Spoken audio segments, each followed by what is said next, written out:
आदरणीय सभापति जी, राष्ट्रपति जी के अभिभाषण पर धन्यवाद देने के लिए मैं भी इस चर्चा में शामिल हुआ हूं। राष्ट्रपति महोदया के भाषण में देशवासियों के लिए प्रेरणा भी थी, प्रोत्साहन भी था और एक प्रकार से सत्य मार्ग को पुरस्कृत भी किया गया था। आदरणीय सभापति जी, पिछले 2-2.5 दिन में इस चर्चा में करीब 70 माननीय सांसदों ने अपने विचार रखे हैं। इस चर्चा को समृद्ध बनाने के लिए राष्ट्रपति महोदया के अभिभाषण को व्याख्यायित करने में आप सभी माननीय सांसदों ने जो योगदान दिया है, इसके लिए मैं आप सबका भी आभार व्यक्त करता हूं।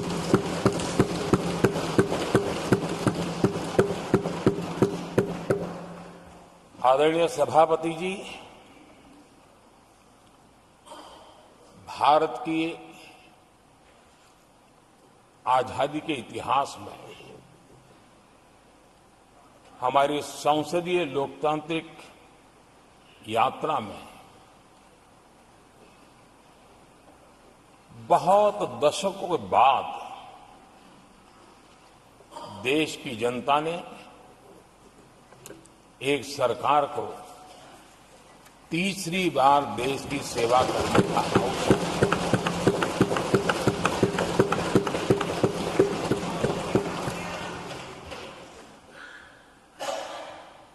60 साल के बाद ये हुआ है कि 10 साल के बाद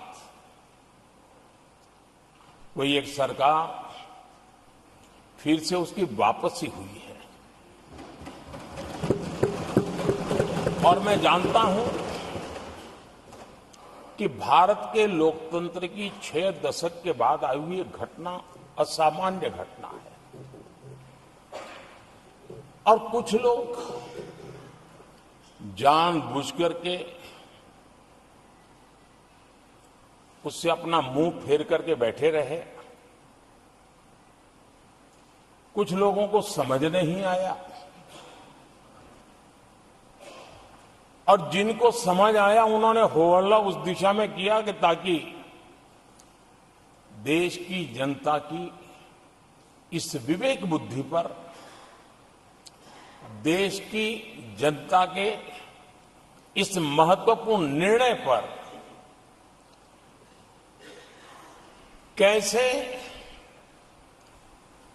छाया कर दी जाए, कैसे उसको ब्लैकआउट किया जाए, इसकी कोशिश हुई। लेकिन मैं पिछले 2 दिन से देख रहा हूं कि आखिर तक पराजय भी स्वीकार हो रहा है और दबे मन से, कम मन से विजय भी स्वीकार हो रहा है।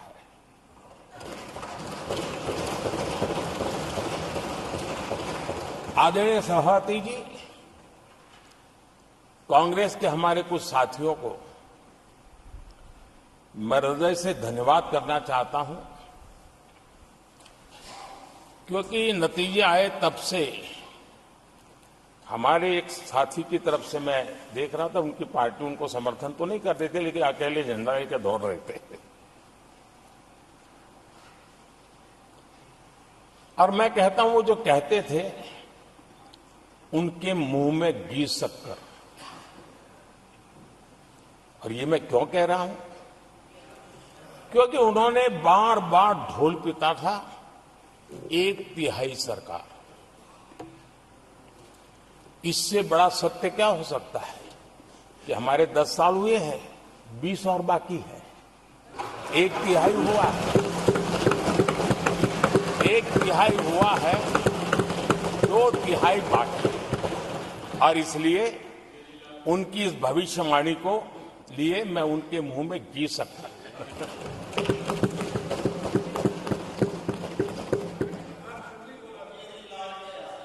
आदरणीय सभापति जी, 10 वर्षों के अखंड एकनिष्ठ अविरत सेवा भाव से किए हुए कार्य को देश की जनता ने जी भर करके समर्थन दिया है। देश की जनता ने आशीर्वाद दिए हैं। आदरणीय सभापति जी, इस चुनाव में देशवासियों की विवेक बुद्धि पर गर्व होता है, क्योंकि उन्होंने प्रोपेगेंडा को परास्त कर दिया है।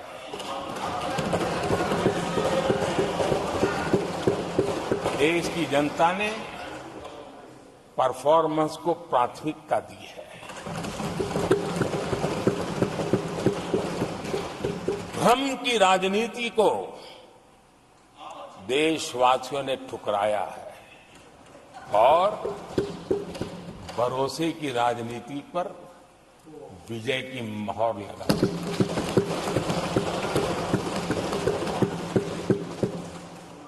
आदरणीय सभापति जी,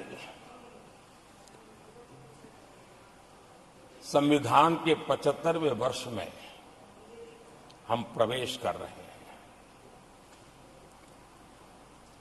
इस सदन के लिए भी ये पड़ाव विशेष है, क्योंकि इसे भी 75 साल हुए हैं और इसलिए एक सुखद संयोग है।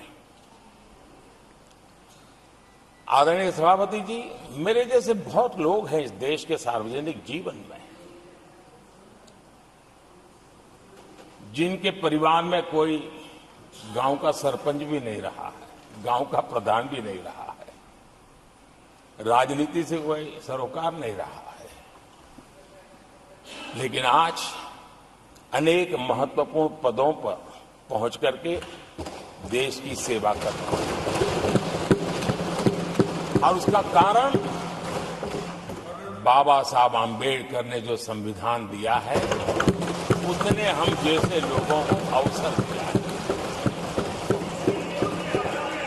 और मेरे जैसे अनेक लोग हैं जिनको बाबा साहब आम्बेडकर द्वारा दिए गए संविधान के कारण यहां तक आने का अवसर मिला है और जनता जनार्दन ने उस पर मोहर लगाई तो तीसरी बार आने का मौका मिल गया।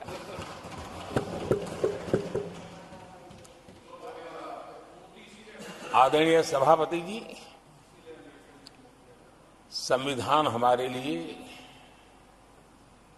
ये कोई आर्टिकल्स का कंपाइलेशन मात्र नहीं है, हमारे लिए उसका स्पिरिट भी और उसके शब्द भी बहुत मूल्यवान है।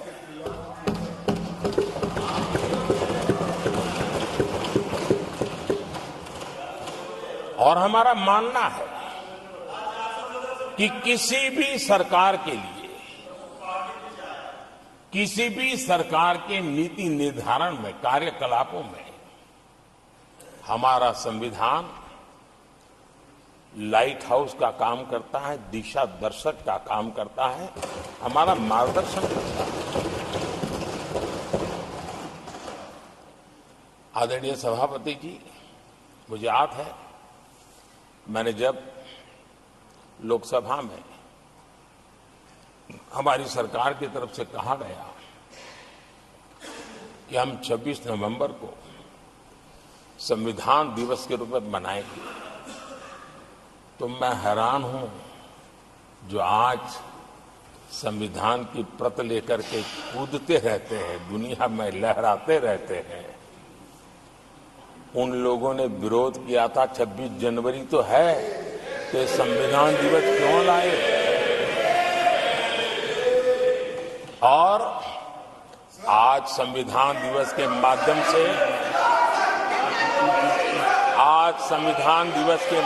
से देश के स्कूल कॉलेजेस में संविधान की भावना को, संविधान की रचना में क्या भूमिका रही है, देश के गणमान्य महापुरुषों ने संविधान के निर्माण में किन कारणों से कुछ चीजों को छोड़ने का निर्णय किया, किन कारणों से कुछ चीजों का स्वीकार करने का निर्णय किया, इसके विषय में हमारे स्कूल कॉलेजेस में विस्तार से चर्चा हो, निबंध स्पर्धाएं हो, चर्चा सभाएं हो, एक व्यापक रूप से संविधान के प्रति आस्था का भाव जगे और संविधान के प्रति समझ विकसित हो। देशवासियों के लिए आने वाला पूरा कालखंड संविधान हमारी सबसे बड़ी प्रेरणा रहे, इसके लिए हम कोशिश करते रहे हैं। और अब जब 75 वर्ष में प्रवेश कर रहे हैं तो हमने इसे एक जन उत्सव के रूप में राष्ट्रव्यापी उत्सव मनाने का तय किया है और इससे देश के कोने कोने में संविधान की भावना को, संविधान के पीछे जो मकसद है उसके विषय में भी देश को अवगत कराने का प्रयास है। आदरणीय सभापति जी, देश की जनता ने हमें तीसरी बार जो अवसर दिया है वो अवसर विकसित भारत, आत्मनिर्भर भारत, इस यात्रा को मजबूती देने के लिए, इस संकल्प को सिद्धि तक ले जाने के लिए हमें देश के कोटि कोटि जनों ने आशीर्वाद दिए हैं।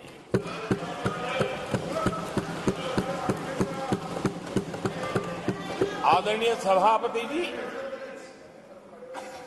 ये चुनाव 10 वर्ष की सिद्धियों पर तो मोहर है ही, लेकिन ये चुनाव भविष्य के संकल्पों के लिए भी देश की जनता ने हमें चुना, क्योंकि देश की जनता का एकमात्र भरोसा हम पर होने के कारण आने वाले सपनों को, संकल्पों को सिद्ध करने के लिए हमें अवसर दिया। आदरणीय सभापति जी, देश भली भांति जानता है, देश ने पिछले 10 वर्षों में हमारे देश की अर्थव्यवस्था को 10 नंबर से 5 नंबर पर पहुंचाने में सफलता पाई और जैसे जैसे नंबर निकटता की सिद्धि की ओर पहुंचता है, एक की तरफ पहुंचता है, तो चुनौतियां भी बढ़ती है और कोरोना के कठिन कालखंड के बावजूद, संघर्ष की वैश्विक परिस्थितियों के बावजूद भी, तनाव के वातावरण के बावजूद भी हम हमारे देश की अर्थव्यवस्था को 10 नंबर से आज विश्व में 5 नंबर पर पहुंचाने में सफल हुए।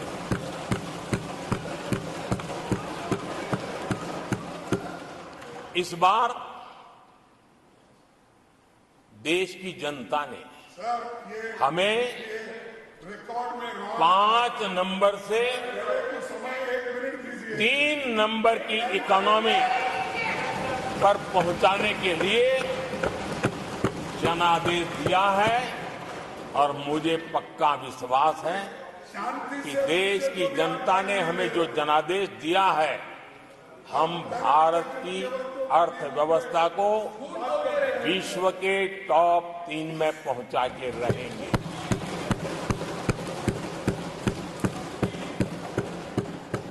मैं जानता हूं आदरणीय सभापति जी, यहां कुछ ऐसे विद्वान हैं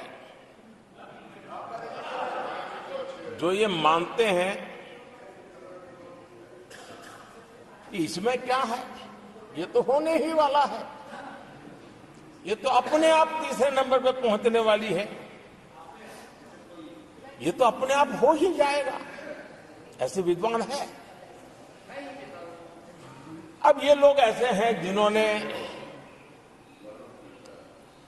ऑटो पायलट मोड पर सरकार चलाने का या तो रिमोट पायलट पर सरकार चलाने का उनको आदी है, इसलिए वो कुछ करना धरने में विश्वास नहीं करते, वो कुछ करने धरने में विश्वास नहीं करते, वो इंतजार करना जानते हैं।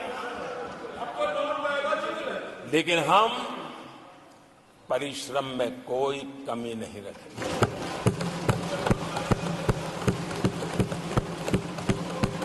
आने वाले वर्षों में पिछले 10 वर्षों में हमने जो किया है उसको गति भी बढ़ाएंगे, उसका विस्तार भी बढ़ाएंगे और गहराई भी होगी, ऊंचाई भी होगी और हम इस संकल्प को पूरा करेंगे। आदरणीय सभापति जी, चुनाव के दरमियान मैं देशवासियों को कहता था कि जो 10 साल हमने काम किया है, हमारे जो सपने और संकल्प है उसके हिसाब से तो ये एपेटाइजर है, मेन कोर्स तो अभी शुरू हुआ।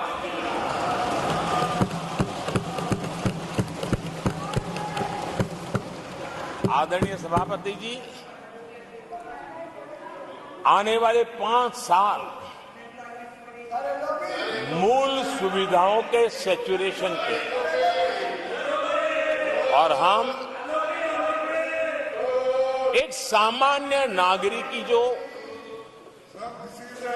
रोजमर्रा की जिंदगी की आवश्यकताएं होती हैं, एक गरिमापूर्ण जीवन जीने के लिए जिन व्यवस्थाओं की, जिन सुविधाओं की, जिस प्रकार के गवर्नेंस की आवश्यकताएं होती हैं, हम इन मूलभूत सुविधाओं के सैचुरेशन का युग के रूप में उसको परिवर्तित करना चाहते हैं। आदरणीय सभापति जी, आने वाले 5 वर्ष गरीबों के खिलाफ निर्णायक लड़ाई के हैं। आने वाले 5 वर्ष गरीबी के खिलाफ गरीबों की लड़ाई, और मैं मानता हूं गरीब जब गरीबी के खिलाफ लड़ाई के लिए एक सामर्थ्य के साथ खड़ा हो जाता है तो गरीबों की गरीबी के खिलाफ की लड़ाई सफलता को प्राप्त करती है। और इसलिए आने वाले 5 साल गरीबी के खिलाफ लड़ाई के निर्णायक वर्ष हैं और यह देश गरीबी के खिलाफ लड़ाई में विजयी होकर के रहेगा। ये पिछले 10 साल के अनुभव के आधार पर मैं बहुत विश्वास से कह सकता हूं।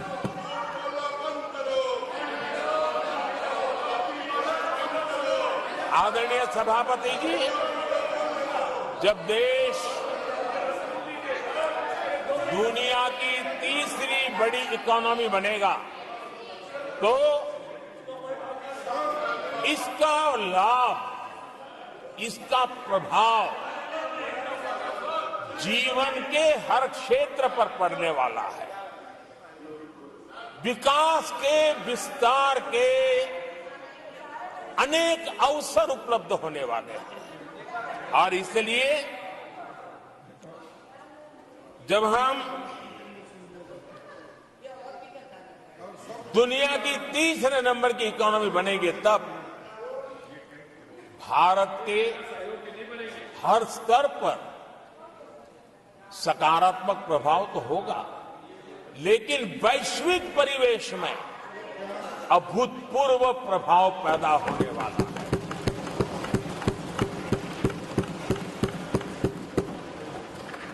आदरणीय सभापति जी, हम आने वाले कालखंड में नए स्टार्टअप्स का, नई कंपनियों का वैश्विक उभार देख रहे हैं और मैं देख रहा हूं कि आने वाले कालखंड में हमारे टियर 2, टियर 3 सिटीज भी ग्रोथ इंजन की भूमिका में देश में बहुत बड़ा कंट्रीब्यूशन करने वाले हैं। आदरणीय सभापति जी, ये शताब्दी टेक्नोलॉजी ड्रिवन शताब्दी है और इसलिए हम कई नए सेक्टर्स में नए फुटप्रिंट्स भी अवश्य रूप से देखेंगे। आदरणीय सभापति जी, आने वाले 5 साल में पब्लिक ट्रांसपोर्ट में बहुत तेजी से बदलाव आने वाला है और इसका लाभ भारत के कोटि कोटि जनों को जल्द से जल्द मिले, उस दिशा में हम गंभीरता से आगे बढ़ना चाहते हैं। आदरणीय सभापति जी, भारत की विकास यात्रा में हमारे छोटे शहर, चाहे खेल जगत हो, चाहे शिक्षा जगत हो, चाहे इनोवेशन हो, चाहे पेटेंट की रजिस्ट्री हो, मैं साफ देख रहा हूं कि हमारे छोटे छोटे शहर, हजारों की तादाद में से शहर भारत में एक विकास का नया इतिहास गढ़ने वाले हैं।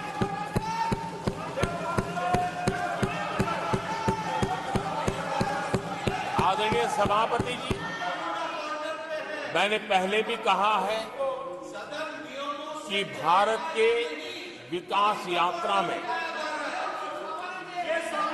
4 प्रमुख स्तंभ, उसका सशक्तिकरण, उनको अवसर, ये बहुत बड़ी ताकत देने वाले हैं। आदरणीय सभापति जी,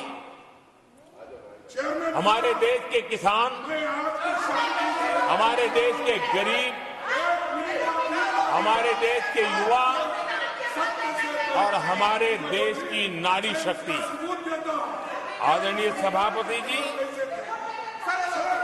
हमने हमारी विकास यात्रा में हमारा जो फोकस है उसको हमने रेखांकित किया है। आदरणीय सभापति जी, यहां भी कई साथियों ने खेती और किसानी को लेकर के हर एक ने विस्तार से अपने विचार रखे हैं और अनेक बातें सकारात्मक रूप से भी रखी है। मैं किसानों को लेकर सभी सदस्यों को और उनकी भावनाओं का आदर करता हूं। बीते 10 वर्ष में हमारी खेती हर प्रकार से लाभकारी हो, किसान को लाभकारी हो, उस पर हमने हमारा ध्यान केंद्रित किया है और अनेक योजनाओं से उसको हमने ताकत देने का प्रयास किया है। चाहे फसल के लिए ऋण हो, लगातार नए बीज किसानों को उपलब्ध हो, खाद की कीमत उचित हो और फसल बीमा का लाभ पहले की सारी मुसीबतें दूर करके किसानों को सरलता से उपलब्ध हो, ऐसी व्यवस्था की। चाहे एमएसपी पर खरीद की बात हो, हमने पुराने सारे रिकॉर्ड तोड़ करके किसानों को लाभ पहुंचाया। एक प्रकार से बीज से बाजार तक हमने किसानों के लिए हर व्यवस्था को बहुत माइक्रो प्लानिंग के साथ मजबूती देने का भरपूर भरसक प्रयास किया है और व्यवस्था को हमने चाक चौबंद किया है। आदरणीय सभापति जी, पहले हमारे देश में छोटे किसानों को किसान क्रेडिट कार्ड लोन पाना करीब करीब न के बराबर था, बहुत मुश्किल था, जबकि उनकी संख्या सबसे अधिक आज हमारी नीतियों के कारण, किसान क्रेडिट कार्ड के विस्तार के कारण, आदरणीय सभापति जी, हमने किसानी को एक व्यापक स्वरूप में देखा है और उस व्यापक स्वरूप में हमने किसान क्रेडिट कार्ड पशुपालकों को और मछुआरों को किसान क्रेडिट कार्ड का हमने लाभ मुहैया कराया है और इसके कारण हमारे किसानों का खेती के काम को, उसके विस्तार को भी मजबूती मिली, उस दिशा में भी हमने काम किया है। आदरणीय सभापति जी,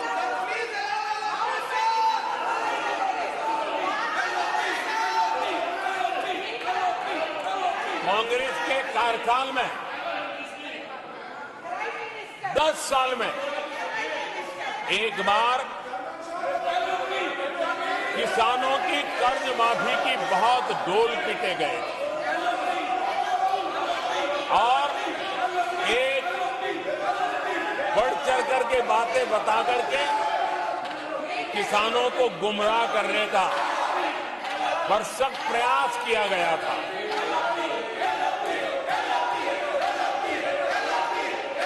और 60,000 करोड़ की कर्ज माफी, उसका इतना हल्ला मचाया था और एक अनुमान था कि उसके लाभार्थी करीब देश के 3 करोड़ किसान थे। सामान्य गरीब छोटे किसान का तो उसमें नामो निशान नहीं था। जिसको सबसे जरूरत थी, इसकी उनकी योजना में कोई परवाह नहीं थी और उन तक कोई लाभ पहुंच भी नहीं पाया था। लेकिन आदरणीय सभापति जी, जब किसान कल्याण हमारी सरकार के हृदय में, केंद्र में हो, तो नीतियां कैसी बनती हैं, कल्याण कैसे होता है, लाभ कैसे पहुंचता है, उसका मैं इस सदन को उदाहरण देना चाहता हूं। आदरणीय सभापति जी, हमने प्रधानमंत्री किसान सम्मान योजना चलाई और पीएम किसान सम्मान योजना का लाभ आपको नियमों की जानकारी है और ये आचरण सही नहीं है। 10 करोड़ किसानों को हुआ। मैं इसकी असंसदीय आचरण की भर्त्सना करता हूँ और मैं आप अपने स्थान पर बैठ जाएं। करोड़ रुपए मैं किसानों को अनुरोध करता हूँ कि अपने स्थान पर बैठ जाएं। ये आचरण सही नहीं है।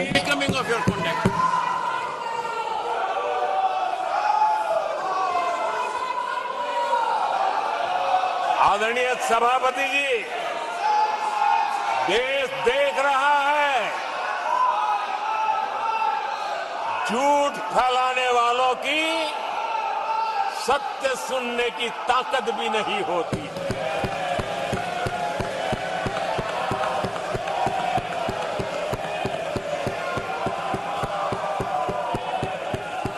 जिनका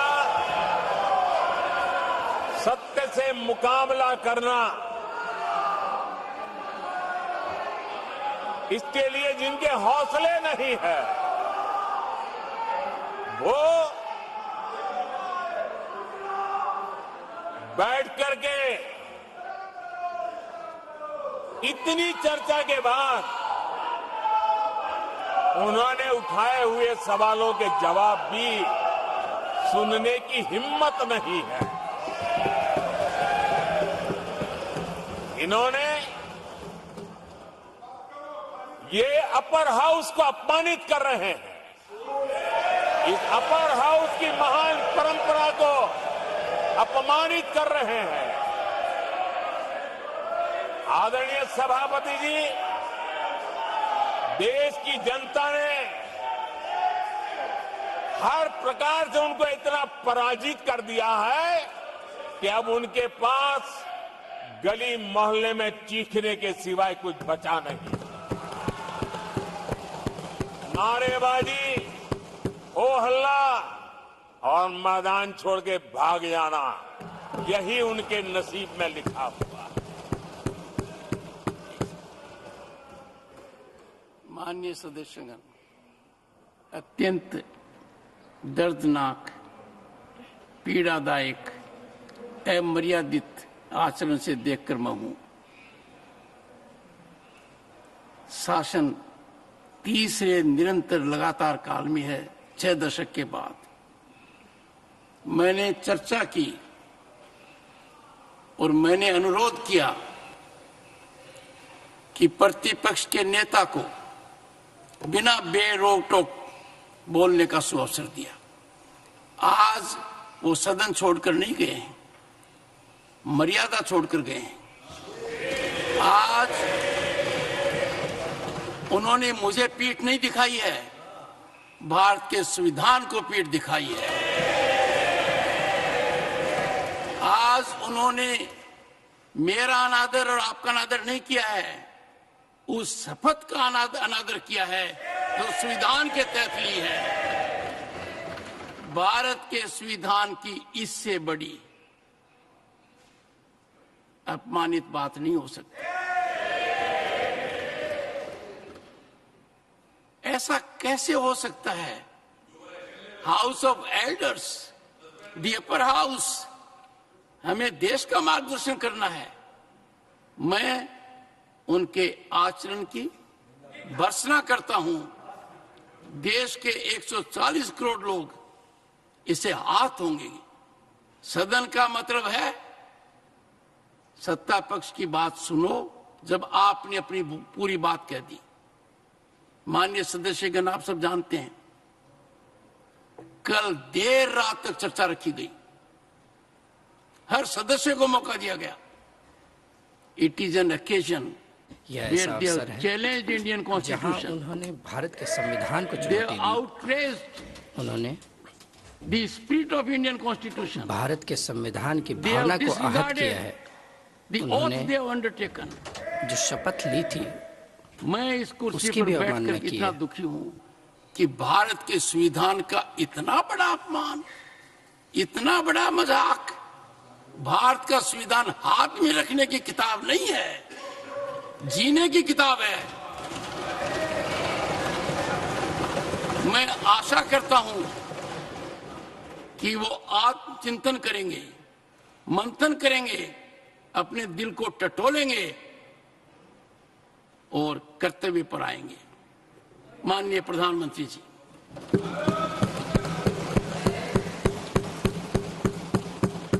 आदरणीय सभापति जी, आपकी वेदना मैं समझ सकता हूं।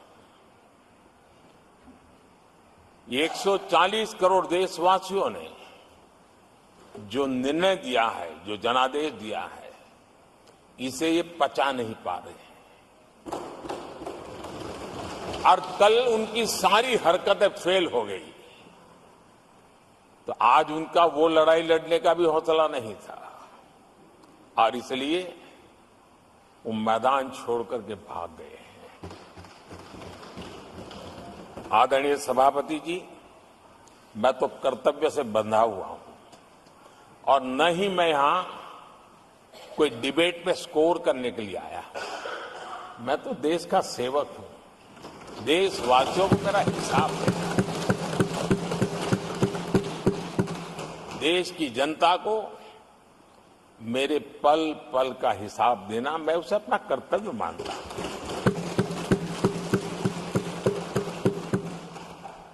आदरणीय सभापति जी, वैश्विक परिस्थितियां ऐसी पैदा हुई कि फर्टिलाइजर के लिए बहुत बड़ा संकट पैदा हुआ। हमने देश के किसान को मुसीबत में नहीं आने दिया और हमने करीब करीब 12 लाख करोड़ रुपया फर्टिलाइजर में सब्सिडी दी है और जो भारत की आजादी के इतिहास में सर्वाधिक है। और उसी का परिणाम है कि हमारे किसान को फर्टिलाइजर का इतना बड़ा बोझ उस तक हमने जाने नहीं दिया।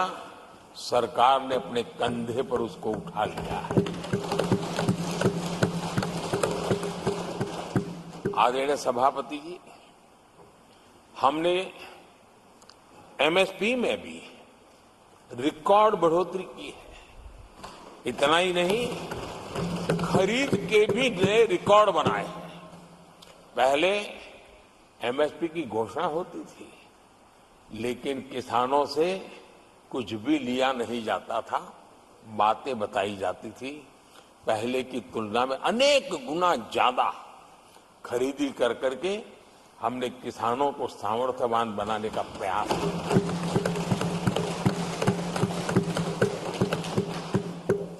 आदरणीय सभापति जी, 10 वर्षों में हमने कांग्रेस सरकार की तुलना में धान और गेहूं किसानों तक 2.5 गुना अधिक पैसा पहुंचाया और हम आने वाले 5 साल सिर्फ इसी का इंक्रीमेंटल वृद्धि करके रुकना नहीं चाहते हैं। हम नए नए क्षेत्रों को, उन कठिनाइयों का अध्ययन करके उसकी मुक्ति के लिए प्रयास कर रहे हैं। और इसलिए आदरणीय सभापति जी, अन्न भंडारण का विश्व का सबसे बड़ा अभियान हमने हाथ लिया है और लाखों की तादाद में विकेंद्रित व्यवस्था के तहत अन्न भंडारणों की रचना करने की दिशा में काम चल पड़ा है। फल और सब्जी एक ऐसा क्षेत्र है, हम चाहते हैं किसान उस तरफ मुड़े और उसके भंडारण के लिए भी एक व्यापक इंफ्रास्ट्रक्चर की दिशा में हम काम कर रहे हैं। आदरणीय सभापति जी, सबका साथ सबका विकास, इस मूल मंत्र को लेकर के हमने देश सेवा की हमारी यात्रा को निरंतर विस्तार देने का प्रयास किया है। देशवासियों को गरिमापूर्ण जीवन देना, ये हमारी प्राथमिकता रही है। आजादी के बाद अनेक दशकों तक जिनको कभी पूछा नहीं गया, आज मेरी सरकार उनको पूछती तो है, उनको पूजती भी है।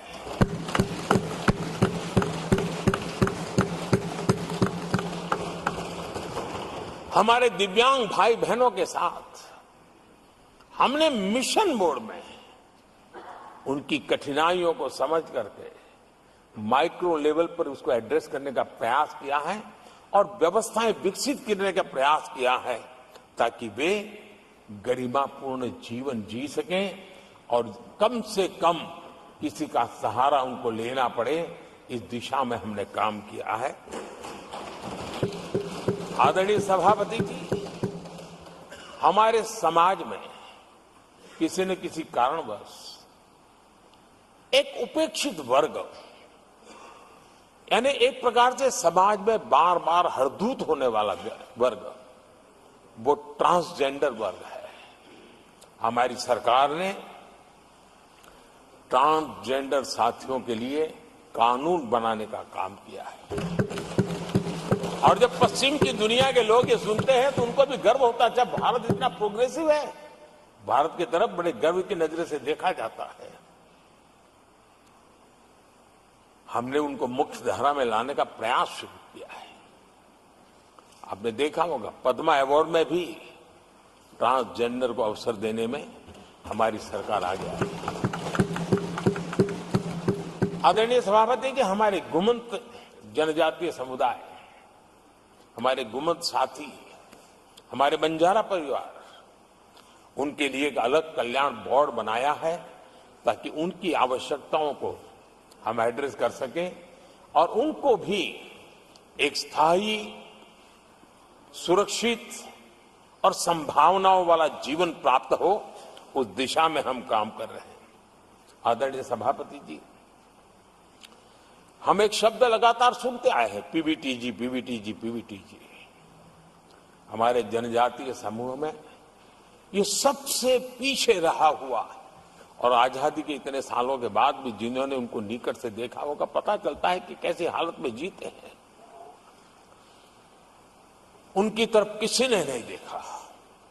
हमने एक विशेष व्यवस्था की है और पीएम जनमन योजना के तहत 24,000 करोड़ रुपए,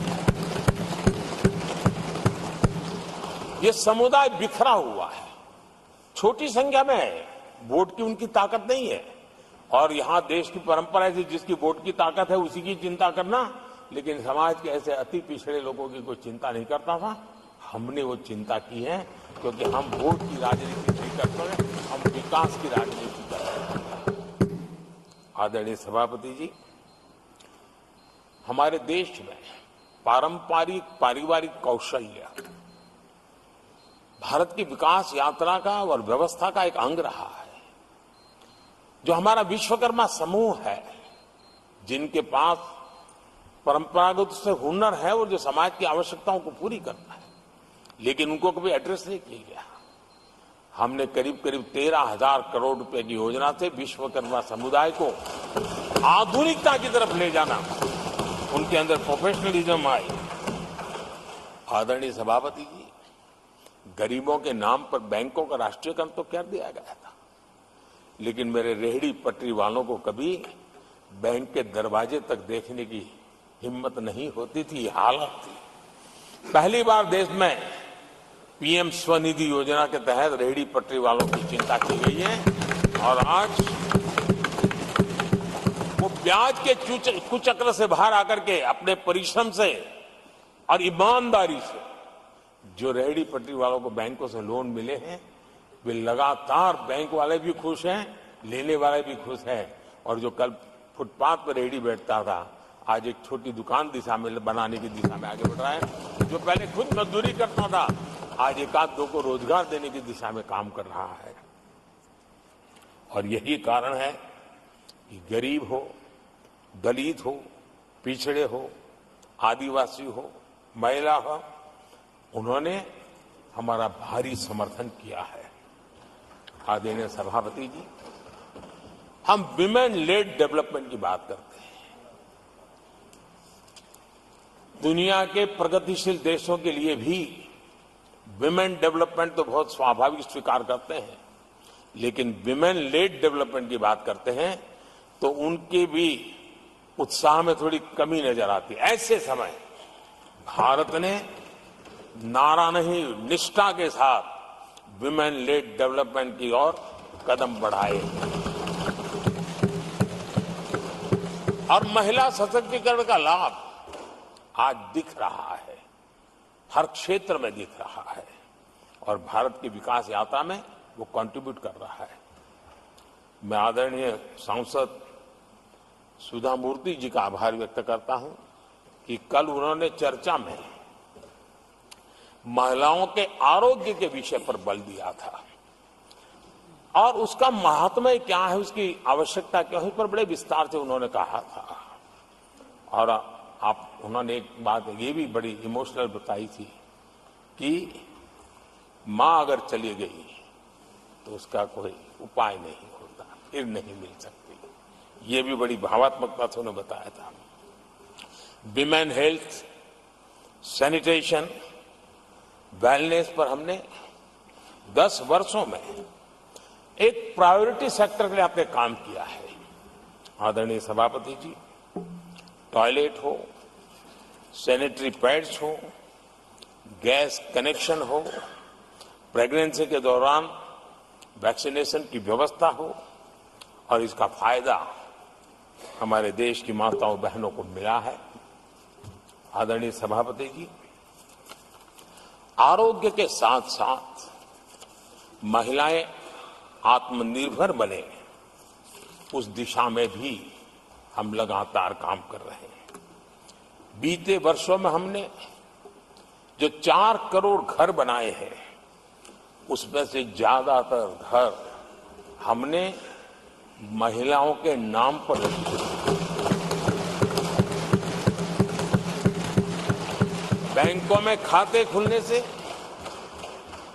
मुद्रा और सुकन्या समृद्धि जैसी योजना से आर्थिक फैसलों में महिलाओं की भूमिका भी बढ़ी है, भागीदारी भी बढ़ी है और एक प्रकार से वो परिवार में भी अब निर्णय प्रक्रिया का हिस्सा बनने लगी है।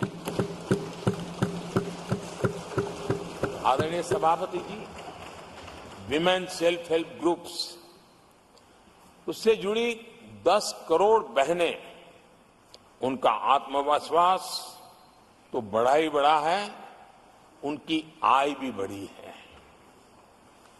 अभी तक 1 करोड़ बहनें जो ये सेल्फ हेल्प ग्रुप में काम करती हैं, छोटा छोटा गांव में कारोबार करती है, मिल करके करती है, किसी गांव वालों की भी नजर नहीं जाती इनकी तरफ। आज मैं बड़े गर्व से कह सकता हूं कि उन्हीं में से 1 करोड़ बहनें लखपति दीदी बनी और हम आने वाले समय में ये आंकड़ा 3 करोड़ बहनों को लखपति दीदी बनाने की दिशा में बढ़ा रहे हैं। आदरणीय सभापति जी, सरकार का प्रयास है कि हर नए सेक्टर को हमारी महिलाएं लीड करें, वो अगुवाई करें, उस दिशा में हम प्रयास कर रहे हैं।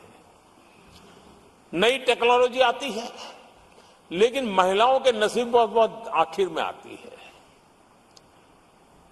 हमारी कोशिश है कि नई टेक्नोलॉजी का पहला अवसर हमारी महिलाओं के हाथ लगे और वे इसको और इसी के तहत नमो ड्रोन दीदी ये अभियान बहुत सफलतापूर्वक आगे बढ़ा है और आज गांव में किसानों को मदद करने का टेक्नोलॉजी के माध्यम से काम गांव की हमारी महिलाएं कर रही है। और मैं जब उनसे बात कर रहा था, मुझे कह रही है, अरे साहब हम लोग कभी साइकिल भी नहीं चलाना जानते थे, आपने हमें पायलट बना दिया है और पूरा गांव हमें पायलट दीदी के नाम से जानने लगा। और इस गरिमापूर्ण बात उनके जीवन में आगे बढ़ने के लिए बहुत बड़ी ताकत बन जाता है एक बहुत बड़ा ड्राइविंग फोर्स बन जाता है।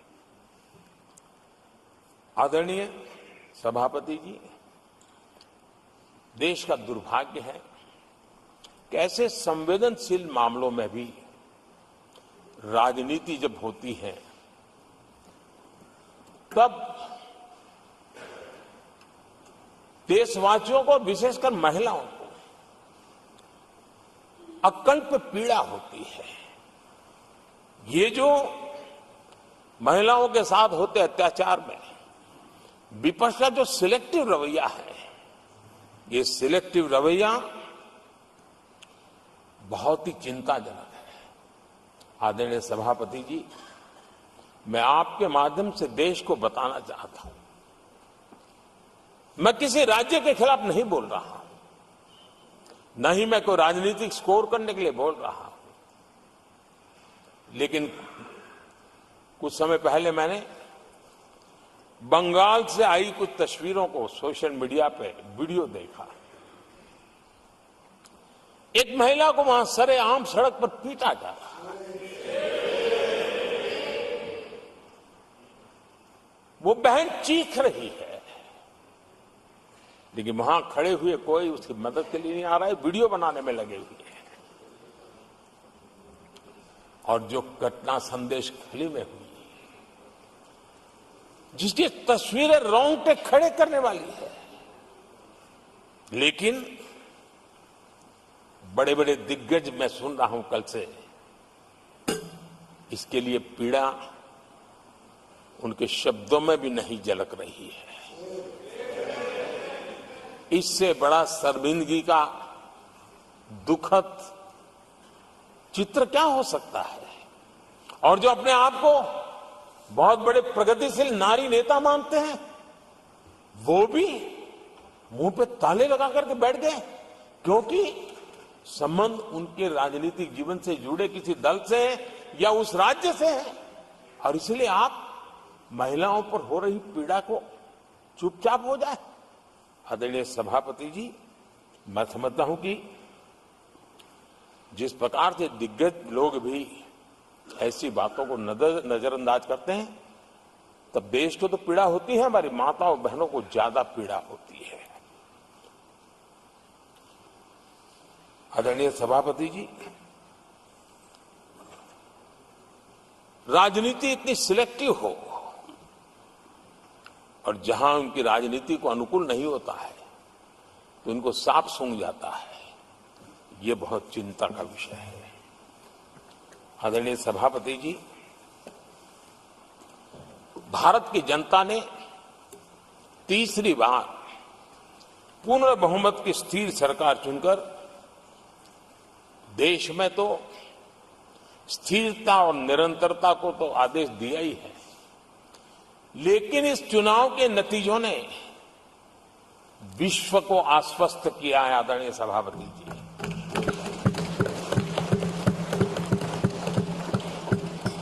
और इस नतीजों के कारण भारत विश्व भर के निवेशकों के लिए एक बहुत बड़ा आकर्षण का केंद्र बनकर के उभर रहा है।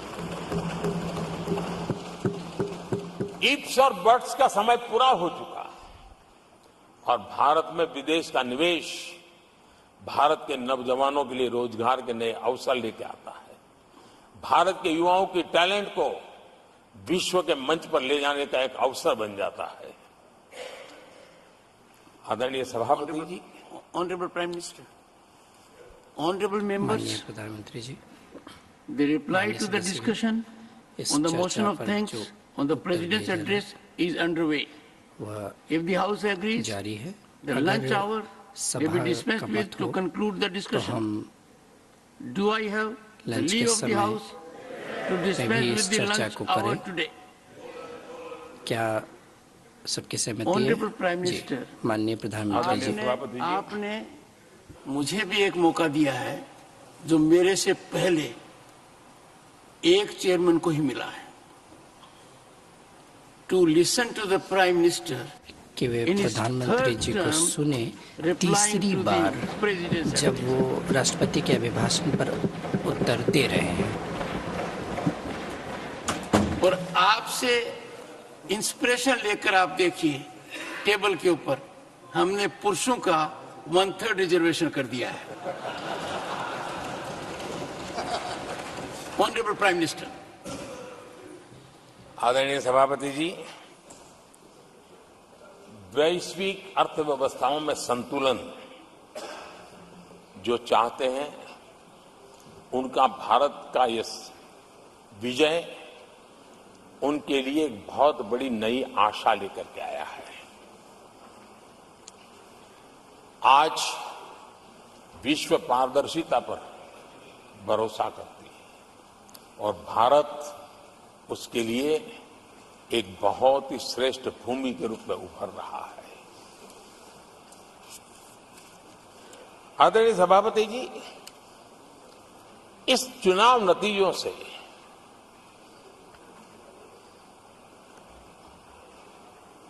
जो कैपिटल मार्केट है उसमें तो उछाल नजर आ ही रहा है, लेकिन दुनिया में भी बहुत बड़ा उमंग और आनंद का माहौल है। मैं अपने व्यक्तिगत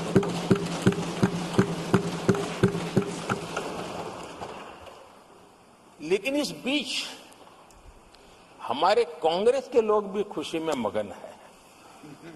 मैं समझ नहीं पाता हूं कि ये खुशी का कारण क्या है, और इस पर कई सवाल है। क्या ये खुशी हार की हैट्रिक पर है? क्या ये खुशी नर्वस 90 के शिकार होने पर है? क्या ये खुशी एक और असफल लॉन्च की है? आदरणीय सभापति जी, मैं देख रहा था ये उत्साह उमंग से खड़गे जी भी बड़े नजर आ रहे थे, लेकिन शायद खड़गे जी ने उनकी पार्टी की बड़ी सेवा की है, क्योंकि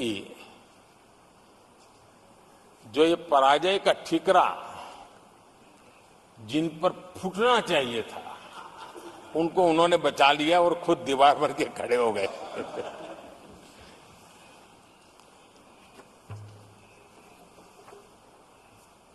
और कांग्रेस का रवैया ऐसा रहा है कि जब जब ऐसी परिस्थिति आती है तो दलित को, पिछड़े को ही ये मार झेलनी पड़ती है और वो परिवार बच निकल जाता है। इसमें भी यही नजर आ रहा है। इन दिनों आपने देखा होगा लोकसभा में स्पीकर के चुनाव का मसला हुआ, उसमें भी पराजय तो तय थी, लेकिन आगे किसको किया? तो एक दलित को बड़ी चलाने के लिए खेल खेला उन्होंने। उनको मालूम था कि वो पराजित होने वाले, लेकिन उन्हीं को आगे किया। राष्ट्रपति उपराष्ट्रपति पद के चुनाव थे तो 2022 में उन्होंने उपराष्ट्रपति पद के लिए सुशील कुमार शिंदे जी को आगे किया, उनको मरवा दिया। दलित मरे उनका कुछ जाता नहीं है। 2017 में हार तय थी तो उन्होंने मीरा कुमार को लगा दिया, पराजय हुआ, उनको पराजय झेलना पड़ा। कांग्रेस की एससी, एसटी, ओबीसी ये विरोधी मानसिकता है, जिसके कारण ये पूर्व राष्ट्रपति श्री रामनाथ कोविंद जी का अपमान करते रहे। इसी मानसिकता के कारण देश की पहली आदिवासी महिला राष्ट्रपति को भी उन्होंने अपमानित करना, विरोध करने में कोई कमी नहीं दी, और ऐसे शब्दों का प्रयोग किया जो कोई नहीं कर सकता है। आदरणीय सभापति जी, ये संसद, ये उच्च सदन सार्थक वाद विवाद संवाद और इस मनोमंथन में से अमृत निकाल करके देशवासियों देने के लिए है। ये देश का सबसे बड़ा मंच माना जाएगा। लेकिन जब मैंने कई वरिष्ठ नेताओं की बातें सुनी पिछले 2 दिन में, सिर्फ मुझे ही नहीं पूरे देश को निराशा हुई है। यहां कहा गया कि ये देश के इतिहास का पहला चुनाव था जिसका मुद्दा संविधान की रक्षा था। मैं जरा उन्हें याद कराना चाहता हूं, क्या अब भी एक फेक नैरेटिव चलाते रहोगे क्या? क्या आप भूल गए 1977 का चुनाव? अखबार बंद थे, रेडियो बंद थे, बोलना भी बंद था और एक ही मुद्दे पर देशवासियों ने वोट किया था। लोकतंत्र की पुनर्स्थापना के लिए वोट किया था।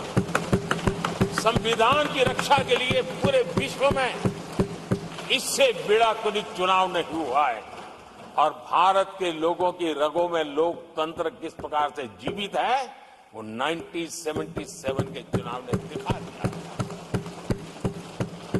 लेकिन आप गुमराह कर रहे हो देश को।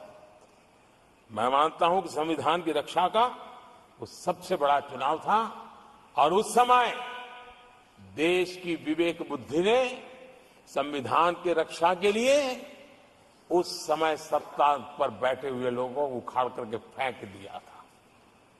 और इस बार अगर संविधान की रक्षा का चुनाव था तो देशवासियों ने संविधान की रक्षा के लिए हमें योग्य पाया है।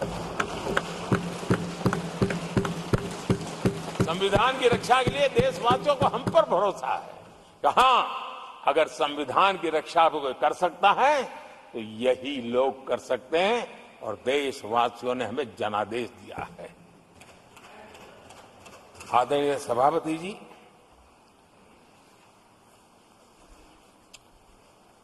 जब खड़गे जी ऐसी बातें बोलते हैं तो जरा पीड़ादायक लगता है, क्योंकि इमरजेंसी के दौरान संविधान पर जो जुल्म हुआ, जो बुलडोजर चलाया गया संविधान के ऊपर, लोकतंत्र की धज्जियां उड़ा दी गई, तब उसी दल के महत्वपूर्ण नेता के रूप में उनके साक्षी है, फिर भी सदन को गुमराह कर रहे हैं। आदरणीय सभापति जी, आपातकाल को मैंने बहुत निकट से देखा है। करोड़ों लोगों को कल्पना भार की यातनाएं दी गई है, उनका जीना मुश्किल कर दिया गया था और जो संसद के अंदर होता था वो तो रिकॉर्ड पर है। भारत के संविधान की बातें करने वालों को मैं पूछता हूं, जब आपने लोकसभा को 7 साल चलाया था, लोकसभा का कार्यकाल 5 साल है, वो कौन सा संविधान था जिसको लेकर के आपने 7 साल तक सत्ता की मौज ली और लोगों पर जुल्म करते रहे? और आप संविधान हमें सिखाते हो? आदरणीय सभापति जी,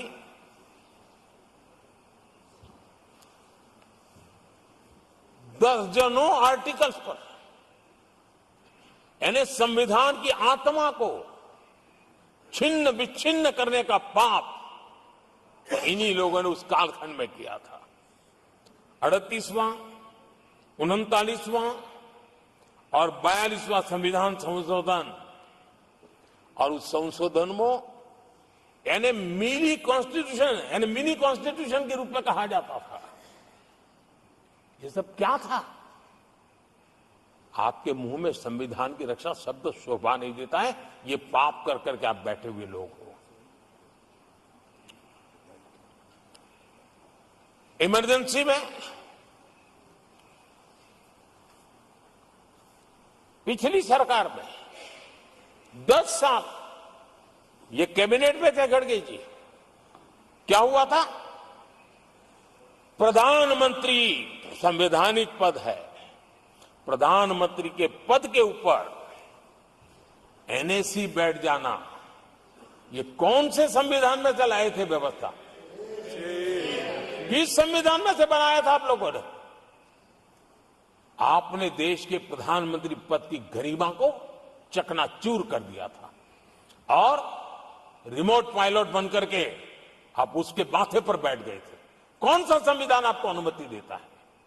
आदरणीय सभापति जी, जरा ये बताएं हमको, वो कौन सा संविधान है जो एक सांसद को कैबिनेट के निर्णय को सार्वजनिक रूप से फाड़ देने का हक दे देता है? वो कौन सा संविधान था?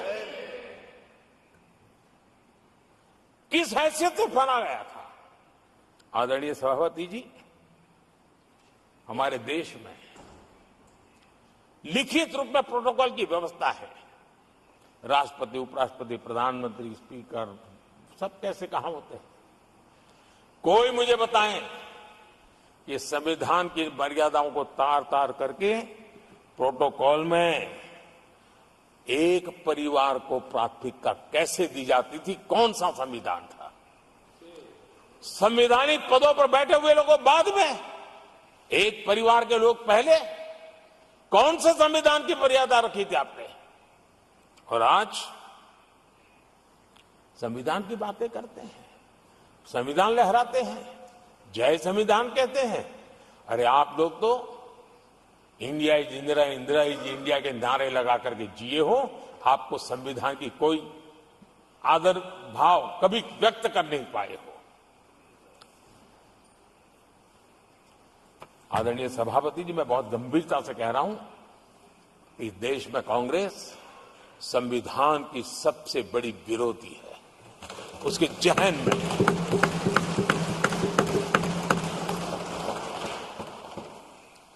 आदरणीय सभापति जी, इस पूरी चर्चा के दरमियान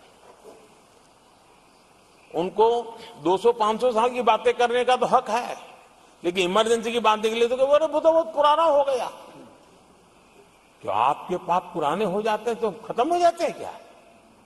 आदरणीय सभापति जी, इस हाउस में कोशिश की गई संविधान की बात करना, लेकिन इमरजेंसी को कभी भी आने नहीं देना। ये चर्चा करने का अनुभव है, लेकिन ये देश, इनके साथ जो लोग बैठे हैं उसमें भी बहुत लोग हैं जो इमरजेंसी के भुक्तभोगी रहे हैं, लेकिन उनकी कुछ मजबूरियां होगी कि आज उनके साथ उन्होंने बैठना पसंद किया है। मतलब अवसरवादिता का ये दूसरा नाम है। संविधान के प्रति समर्पण का भाव होता तो ऐसा नहीं करते। आदरणीय सभापति जी, आपातकाल सिर्फ एक राजनीतिक संकट नहीं था,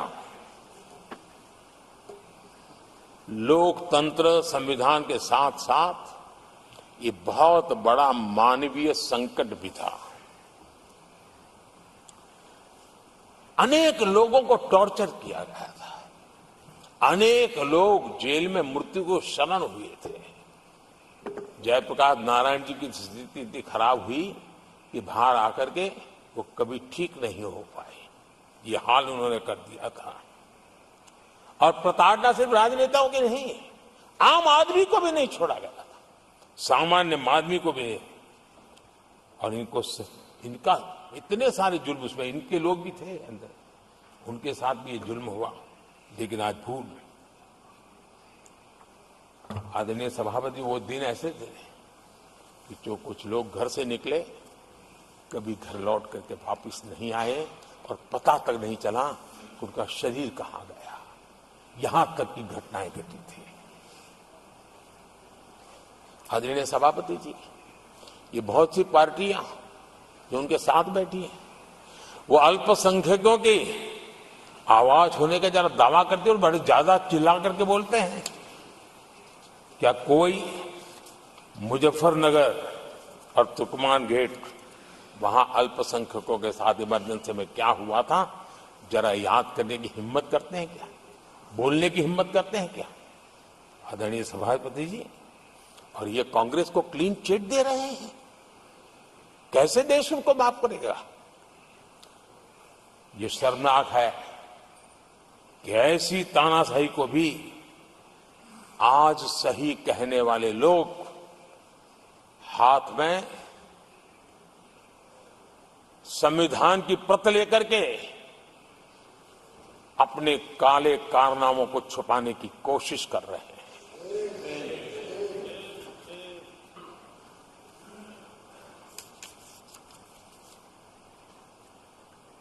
आदरणीय सभापति जी, उस समय कई अलग छोटे छोटे राजनीतिक दल थे, ये इमरजेंसी के खिलाफ लड़ाई के मैदान में उतरे थे और धीरे धीरे उन्होंने अपनी जमीन बनाई थी।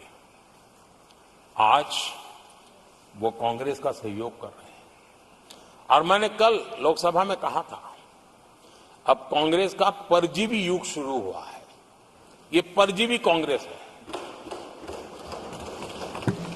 जहां वो खुद अकेले लड़े वहां उनका स्ट्राइक रेट शर्मजनक है और जहां किसी के सहारे, किसी के कंधे पर बैठने का मौका मिला, वहीं पर से बच करके आए हैं। देश की जनता ने आज भी उनको स्वीकार नहीं किया है, वो किसी की आड़ में आए हैं। ये कांग्रेस परजीवी है, किसी और के कारण सहयोगी दलों के वोट खा करके वो जरा फली फूली है ऐसा दिखता है। और कांग्रेस का परजीवी होने का कारण उनके अपने कारनामों से है। वो देश की जनता का विश्वास नहीं लेता है, वो जोड़ तोड़ करके बचने का रास्ता खोज रहे हैं। जनता जनार्दन का विश्वास जीतने के लिए इनके पास कुछ नहीं है, इसलिए फेक नैरेटिव के द्वारा, फेक वीडियो के द्वारा देश को भ्रमित करके, गुमराह करके अपने कारनामे करने की आदत है। आदरणीय सभापति जी, इस सदन में, ये उच्च सदन है, यहां विकास के विजन पर चर्चा होना स्वाभाविक अपेक्षित है, लेकिन भ्रष्टाचार के गंभीर आरोपों से घिरे लोग, ये कांग्रेस वाले भ्रष्टाचारी बचाओ आंदोलन चलाने लग गए हैं बेशर्मी के साथ। जिनको सजाएं मिली है भ्रष्टाचार में, इनके साथ तस्वीरें निकालने में उनको मजा आ रहा है। पहले ये लोग हमको पूछते थे, बातें तो बड़ी करते थे, भ्रष्टाचारियों पर कार्रवाई क्यों नहीं होती है? और जब भ्रष्टाचारी जेल जा रहे हैं तो हंगामा कर रहे हैं। क्या आप लोगों को जेल क्या भेज रहे हो? आदरणीय सभापति जी, यहां चर्चा के दौरान केंद्र की जांच एजेंसियों पर आरोप लगाए गए हैं। जांच एजेंसियों का ये सरकार दुरुपयोग कर रही है, ऐसा कहा गया है। आदरणीय सभापति जी, अब आप मुझे बताइए, भ्रष्टाचार करे आप, शराब घोटाला करे आप, बच्चों के क्लास के बनाने में घोटाला करे आप, पानी तक में घोटाला करे आप, आपकी शिकायत करे कांग्रेस, आपको कोर्ट में घसीट करके ले जाए कांग्रेस, और अब कार्रवाई हो तो गाली दे मोदी को।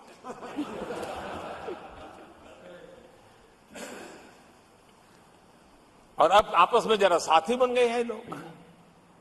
और हिम्मत है तो सदन में खड़े होकर के जवाब मांगो। कांग्रेस पार्टी से मैं आप वालों से कहता हूं, कांग्रेस भी बताएं कि आपने प्रेस कॉन्फ्रेंस करके आपके घोटालों के इतने सारे सबूत देश के सामने रखे थे। कांग्रेस ने प्रेस कॉन्फ्रेंस की थी, इन्हीं लोगों के खिलाफ की थी। अब ये बताएं कि ये जो उन्होंने सबूत प्रेस कॉन्फ्रेंस करके सारी फाइलें बताई थी, क्या वो सबूत सच्चे थे या झूठे थे? दोनों एक दूसरे को खोल करके रख देंगे। आदरणीय सभापति जी, मुझे विश्वास है ऐसी चीजों का जवाब देने की उनके अंदर हिम्मत नहीं है। आदरणीय सभापति जी, ये ऐसे लोग हैं जिनका डबल स्टैंडर्ड है, दोहरा रवैया है। और मैं देश को बार बार ये बात याद दिलाना चाहता हूं, ये कैसा दोगलापन चल रहा है। ये लोग दिल्ली में एक मंच पर बैठ करके जांच एजेंसियों पर आरोप लगाते हैं, भ्रष्टाचारियों को बचाने के लिए रैलियां करते हैं और केरला में उनके शहजादे, उन्हीं के केरल के एक मुख्यमंत्री जो उनके गठबंधन के साथी हैं, उनको जेल भेजने की अपील करते हैं और भारत सरकार को कहते हैं कि इस मुख्यमंत्री को जेल भेज दो। दिल्ली में ईडी सीबीआई की कार्रवाई उस पर हाय तौबा करते हैं और वही लोग उसी एजेंसी से केरल के मुख्यमंत्री को जेल भेजने की बात करते हैं, शहजादे। तब लोगों के मन में सवाल उठता है कि इसमें भी दोगलापन। आदरणीय सभापति जी, छत्तीसगढ़ में कांग्रेस सरकार के मुख्यमंत्री के साथ शराब घोटाला जुड़ा। यही आप पार्टी वाले चीख चीख करके कहते थे कि ईडी सीबीआई को लगा दो और इस मुख्यमंत्री को जेल में डाल दो, खुलेआम कहते थे। और ईडी ये काम करे इसके लिए गुजारिश करते थे। उनको तब ईडी बहुत प्यारा लगता है। आदरणीय सभापति जी,